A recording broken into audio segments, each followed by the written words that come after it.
Assalamualaikum warahmatullahi wabarakatuh. Perkenalkan, kami dari kelompok satu ingin mempresentasikan Materi penyajian laporan keuangan. Pertama-tama, perkenalkan nama saya Alia Miranti dan Saya rekan saya. Alika Mufira. Saya Ahya Halimatus Syadiah. Saya Abdul Ala. Yang pertama, saya akan menjelaskan pendahuluan. Nah, pernyataan standar akuntansi ini adalah meningkatkan keterbandingan laporan keuangan entitas pemerintah baik terhadap anggaran antar periode maupun antar entitas. Dan untuk mencapai tujuan ini, standar tersebut menetapkan pedoman penyajian, yaitu dari mulai struktur dan persyaratan minimum isi laporan keuangan untuk tujuan umum. Nah, yang dirancang untuk memenuhi kebutuhan sebagai besar pengguna informasi seperti lembaga legislatif. Terus ada ruang lingkup. Yang pertama yaitu laporan keuangan umum disusun dengan basis akrual. Tujuannya untuk memenuhi kebutuhan pengguna yaitu masyarakat, DPR, DPRD, lembaga pemeriksa, donatur, investor, pemberi pinjaman atau serta pemerintah. Nah, laporan keuangan bisa disajikan secara terpisah atau dalam dokumen publik lain, misalnya laporan tahunan. Nah, yang kedua ada basic akuntansi. Laporan keuangan menggunakan basic akrual yaitu pertama pengakuan pendapatan dan beban serta aset, kewajiban dan ekuitas.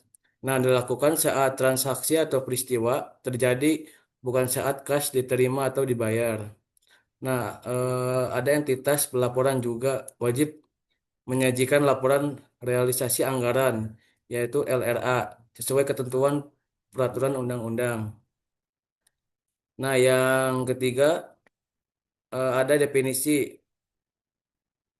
anggaran rencana tindakan keuangan pemerintah dalam satu periode. Yang pertama ada APBD, yaitu untuk rencana keuangan tahunan pemerintah daerah disetujui DPRD. Terus ada APBN, yaitu rencana keuangan tahunan pemerintah pusat disetujui DPR. Terus ada apropriasi, ya mandat anggaran dari DPR atau DPRD untuk melakukan pengeluaran tertentu. Terus arus kas. Nah, arus kas masuk dan keluar kas di bendahara umum negara atau daerah. Aset itu untuk sumber daya ekonomi yang dikuasai pemerintah baik berwujud maupun tak berwujud yang memberi manfaat ekonomi jasa di masa depan. Yang terakhir aset tak berwujud yaitu aset non fisik, misalnya hak cipta, paten, software yang memberikan manfaat bagi pemerintah.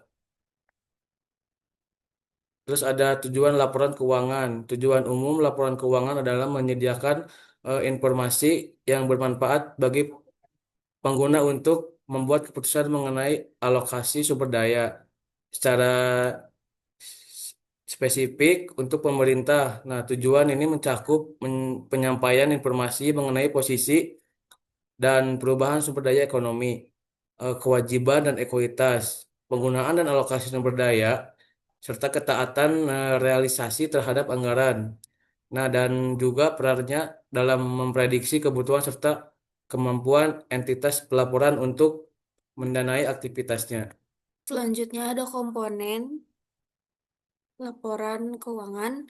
Komponen-komponen yang terdapat dalam suatu set laporan keuangan terdiri di laporan pelaksanaan anggaran dan laporan finansial, sehingga seluruh komponen menjadi sebagai berikut, yaitu ada laporan realisasi anggaran, laporan perubahan saldo anggaran lebih, neraca, laporan operasional, laporan arus kas, laporan perubahan ekuitas, catatan atas laporan keuangan. Komponen-komponen laporan keuangan tersebut disajikan oleh setiap entitas pelaporan, kecuali laporan arus kas hanya bagi entitas dengan fungsi pembendaharaan umum. Lalu ada laporan perubahan saldo anggaran, lebih hanya bagi bendahara umum negara atau daerah atau entitas konsolidasi.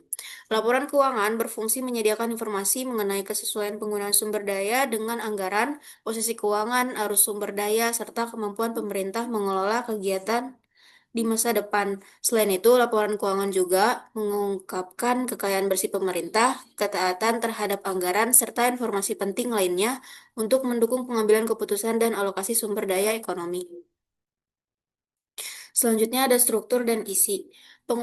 Pengungkapan dalam laporan keuangan, pernyataan standar mewajibkan pengungkapan pada lembar muka laporan keuangan maupun dalam catatan atas laporan keuangan. Istilah pengungkapan mencakup semua pos yang disajikan di laporan keuangan atau catatannya. Jika ada standar lain yang mengatur khusus, pengungkapan mengikuti ketentuan tersebut. Lalu ada identifikasi laporan keuangan. Laporan keuangan harus jelas teridentifikasi dan terpisah dari informasi lain. Setiap komponen laporan wajib membuat informasi berikut secara jelas dan berulang. Ada nama entitas, cakupan laporan, periode, mata uang, tingkat ketepatan angka. Lalu yang ketiga ada periode pelaporan. Laporan disajikan minimal sekali setahun. Jika periode berubah, harus diungkapkan alasannya dan fakta bahwa data perbandingan tidak dapat dibandingkan. Yang terakhir ada tepat waktu. Laporan harus disampaikan tepat waktu. Kompleksitas atau permasalahan operasi bukan alasan untuk keterlambatan melakukan laporan. Lalu ada laporan realisasi anggaran dan perubahan saldo anggaran lebih. Yang pertama, laporan realisasi anggaran. Tujuannya itu mengungkapkan kegiatan keuangan pemerintah dan menunjukkan ketaatan terhadap APBN atau APBD. Lalu ada laporan menyajikan sekurang-kurangnya unsur-unsurnya yaitu pendapatan atau LRA, belanja, transfer, surplus atau defisit LRA, pembiayaan, sisa lebih atau kurang pembiayaan anggaran. Isi laporan menggambarkan perbandingan antara anggaran dengan realisasinya.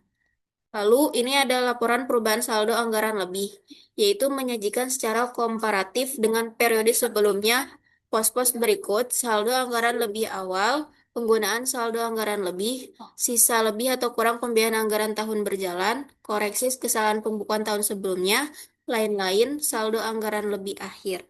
Rincian lebih lanjut dari unsur-unsurnya disajikan dalam catatan atas laporan keuangan.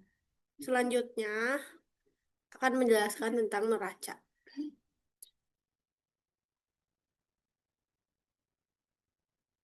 Neraca merupakan laporan yang menyajikan posisi keuangan, pelaporan mengenai aset, kewajiban, dan ekuitas pada tanggal tertentu. Aset yang pertama, aset sumber daya ekonomi yang diharapkan memberi manfaat di masa depan dibagi menjadi dua aset.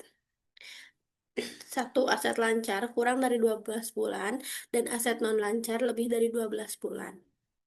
Dua, kewajiban atau liabilitas. Tanggung jawab yang timbul dari peristiwa masa lalu yang penyelesaiannya mengakibatkan pengorbanan sumber daya ekonomi. Tiga, kewajiban jangka pendek. Kewajiban yang jatuh tempo dan diselesaikan dalam waktu 12 bulan atau setahun setelah tanggal pelaporan. Empat, kewajiban jangka panjang.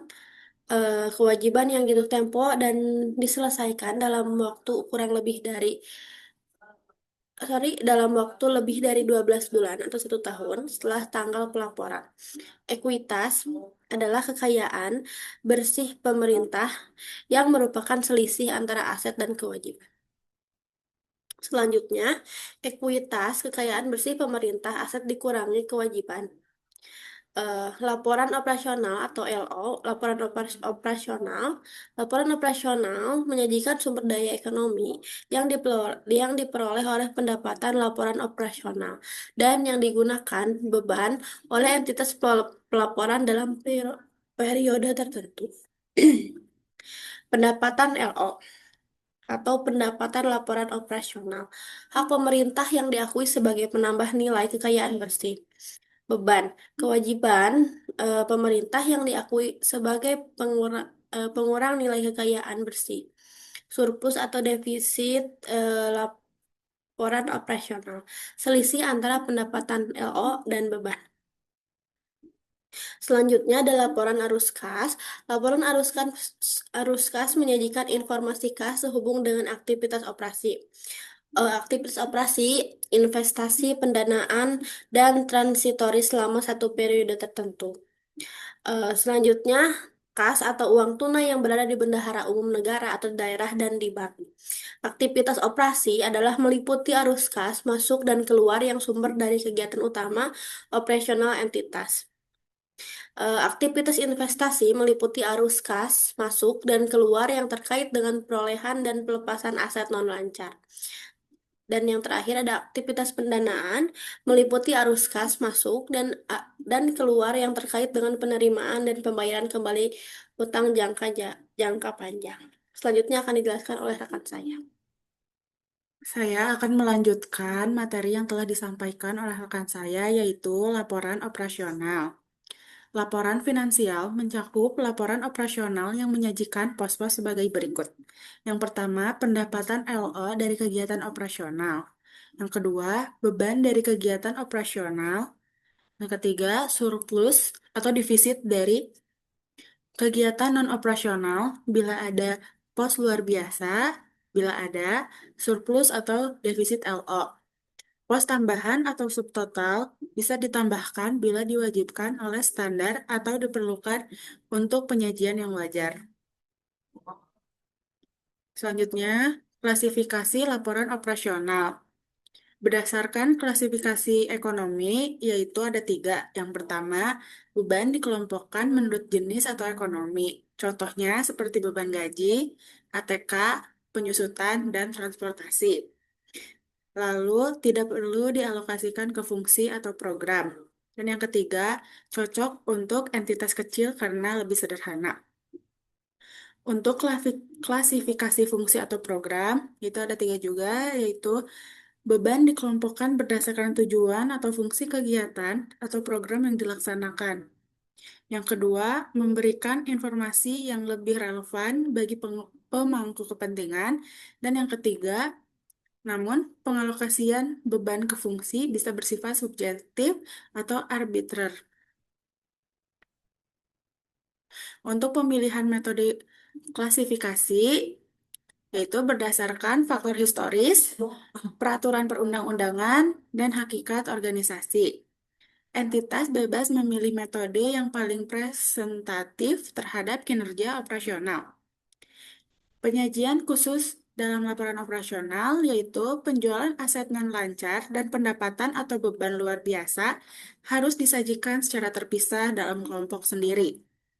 Lalu, laporan dibandingkan antar tahun sesuai format dalam PSAP 12A dan 12B. Untuk laporan perubahan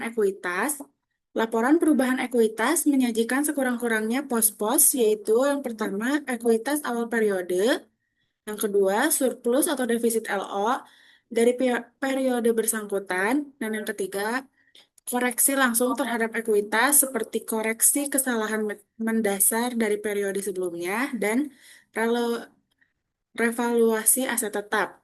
Dan yang terakhir, ekuitas akhir periode. Di samping itu, suatu entitas pelaporan menyajikan rincian lebih lanjut dari unsur-unsur yang terdapat dalam laporan perubahan ekuitas dalam catatan atas laporan keuangan. Selanjutnya, catatan atas laporan keuangan.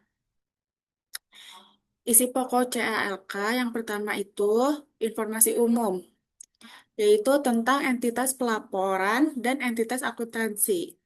Lalu domisili, bentuk hukum, yurisdiksi, dan kegiatan pokok. Yang kedua, kebijakan fiskal atau keuangan dan ekonomi makro. Yang ketiga, capaian target keuangan dan kendala. Keempat, dasar penyusunan laporan dan kebijakan akuntansi. Yang kelima, rincian dan penjelasan atas pos-pos laporan utama. Keenam, informasi wajib dari PSAP yang belum tercantum di laporan utama. Dan yang terakhir, informasi tambahan untuk penyajian wajar. Untuk penyajian sistematis, yaitu harus ada referensi silang antara CALK dan laporan utama, seperti LRA, LO, neraca, LAK, LPE, dan SAL. Susunan dapat disesuaikan jika dibutuhkan untuk kejelasan, misalnya penggabungan info jatuh tempo dan suku bangsa. Yang terakhir ada tanggal efektif. Jadi di sini mulai berlakunya itu tahun anggaran 2010 dan jika belum siap, entitas boleh menerapkan PSAP berbasis kas menuju akrual paling lambat sampai 4 tahun setelah 2010. Terima kasih. Wassalamualaikum warahmatullahi wabarakatuh.